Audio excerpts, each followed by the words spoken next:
actually think what's going on now is incredible. When I started out, I mean, I would get, scripts or see breakdowns, and it would be like, Fred, 25, assertive, strong, detail, and then it's like, Margaret, brunette, 25. Just like, that's it? It used to be kind of film trumped television, and I really feel like the scales are being tipped more and more, and that's where you're gonna find the more innovative, boundary-pushing, interesting stories, and we have time to actually tell them. Women are really being vulnerable in terms of the topics that they're covering, and doing it in a comedic way that you are smiling through it, and that's so representative of how I think a lot of us live our lives. The way sex is depicted on screen most of the times, like I've done films where I've had to fight to shoot a sex scene where the girl is going to receive some sort of pleasure. There's a large group of people that are blocking those scenes and cutting them out or giving them NC-17 ratings. There's some mentality going on in Hollywood and in society and everywhere that we need to be regulated and protected, because we're not saying we don't want women to have sex, we're saying we don't want them to have sex for pleasure or when it's not for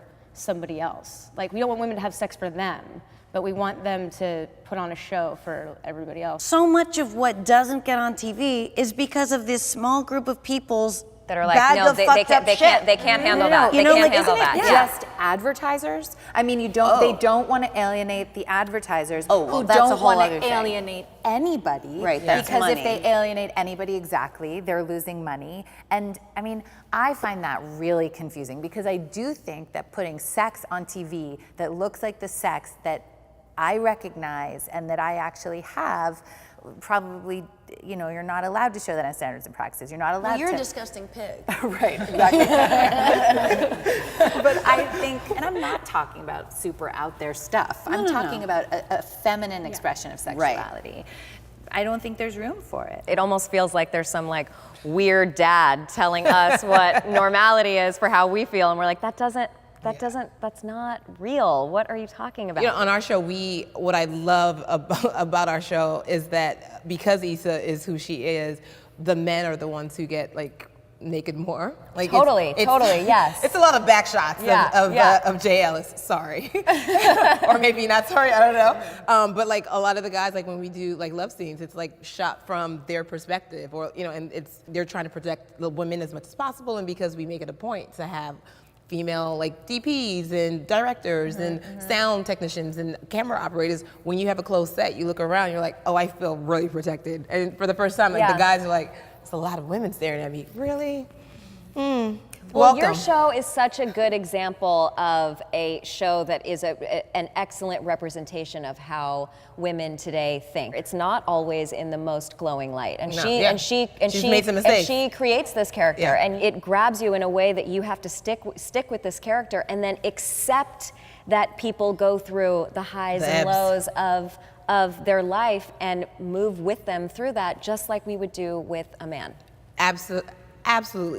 Please say it one more time for the people in the back. That's why we're here, right? It is our responsibility through the media to create this normal, so that when you want to do this, so a 14-year-old girl is watching your show and being like, oh my God, I'm so happy that she feels like that, because I do too. If a sex scene is an articulation of things that can't be articulated any other way, then I think it's successful, and then I think it's really interesting to watch on film. To expose some of what happens privately between two people is so much of what film is about. An opportunity to get to see the imagined private lives of people who compel you. I absolutely feel that shows that have female leads or female characters are judged a little bit more harshly when it comes to portraying sex. Like even our show, we got hit a lot, because when you have like maybe one or two shows, that show is expected to now be like the end all be all and to speak for all relationships, which is unfair.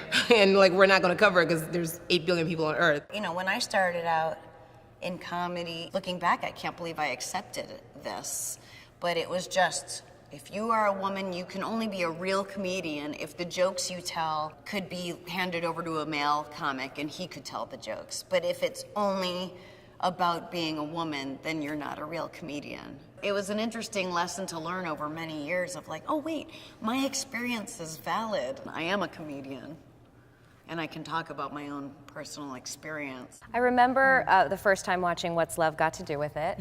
One of my favorite movies. Eat the cake, but anime. those scenes between the scenes where he's beating her up and the scenes where she's getting raped. When did that movie come out? Like 90 something. Early so 90s. you know, it really wasn't it's talked such an about at honest, all. like- And you get such an honest, vulnerable side of her being like, I don't know how to walk out of this. You felt like it was her. Like you feel like that is Tina. And it was such a powerful movie, especially for it to come out during that time. It was amazing. You know, my show does show violence against women, shows exploitation of women, shows ways in which women are degraded, and I think it shows it in a very thoughtful, conscious way in order to start a conversation. And also the other thing is, as an actor, you have to do things which feel degrading in a safe way sometimes in order to begin that conversation. So there's like this one part in my show where I had to have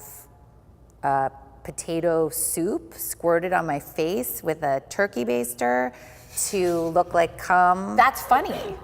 Yeah. You know, Yeah. it's also really upsetting. Yeah. And like the combination of those two things I think is really cool because I think comedy helps the medicine go down. Yeah. And at the same time, that was my least favorite thing to shoot in the whole thing. But you know what?